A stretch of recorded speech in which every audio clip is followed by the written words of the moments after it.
Maraming nagtataka kung bakit hindi nasuot ni Jenilyn Mercado sa kanyang kwintas ang singsing na bigay dati ni Mark Heras. Isusuot lang daw niya ito sa kanyang kamay kapag sinagot niya na si Mark. Pero nang minsang magkatampuhan sila, tinapon ko talaga yung singsing. Hindi kasi nag-inawa. Kasi anong time na yun?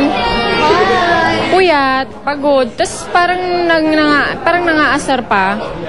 Ganun ah.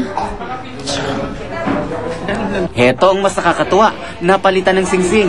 Pero this time, hindi na sa kwintas nakalagay ito. Bigay. Bigay, Nino. Bigay ni Mark.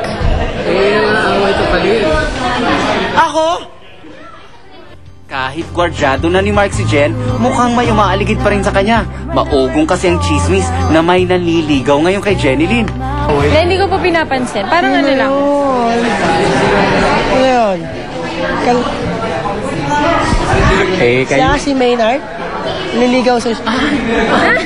Gusto mong gulpe? Ano kaya ang ibig sabihin ni Mark nang tanungin ko siya kung threatened siya sa mga nanliligaw ngayon kay Jen? Sorry. 6 months. Ano? 6 months. Ngayon, 5 months. Ano daw? Ako si Nelson Canlas, updated sa Showbiz Happenings. Jenilyn Mercado. Opo. Jen, Mark, sino-sino pa ang mga kasama niyo dito? Jan Regala Jan po. Regala, Miss Tita Sandy Elty. Andulong, Lorna Tolentino.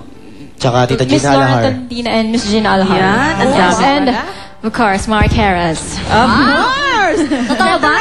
Actor ka na rin pala, Mark Heras. Ito, sabihin ako sa inyo, inaabangan ko yung pendant kung suot niya o sinuot niya. Hindi ko Sino yung sing-sing? Iba po yung nasa kamay na po. LQ pa rin. Pasimple pa kayo, Jen, Pasimple pa. na syempre nabalitaan na ng ilang tao ang mga nangyari sa inyo. Yes. Ang nangyari sa inyo in the past. Generally. Pero ano pa yung mga asahan nila dito sa Untold Story mo sa magpakailanman? Yung mga matitinding aabangan. Siyempre, malalaman po nila kung paano ako nagsimula and kung ano yung mga na-experience ko ng bata ako. Kung paano ako naging successful sa grown-up Jenilyn. Ayun, ayan. Jen, invite your viewers to watch. This Thursday, tomorrow. Tomorrow night, abangan niyo po ang Untold Story of Jenilyn Mercado. Magpakailanman. After GMA Telebabad. Tsaka syempre mamaya, Nuts Entertainment sa Ratsky with Jolina Magdangay. Yes. Ratsky Tomas Morato ito. Yes. So, Okay. friends na kayo ulit? Or nag-aaway? Galing naman ako. So, Camera, abangan camera. nyo. Zoom in, zoom in, zoom in. Naibalik na ba ang sisig? BCNY, thank you, May tinatago. Converse. So, tomorrow Bigger night bell po officer. yan. Magpakailanman. Magpakailanman. GMA Telebaba. Thank you, The Mark. Untold Story of Jenilyn Mercado. Thank you po. Bubulusok na naman ang ratings niya. Of course. Dalawa. Todo-todo na naman yan. Eto na. Ano? Natin ang winner ng ating Snow Angel Acting Contest Semifinals.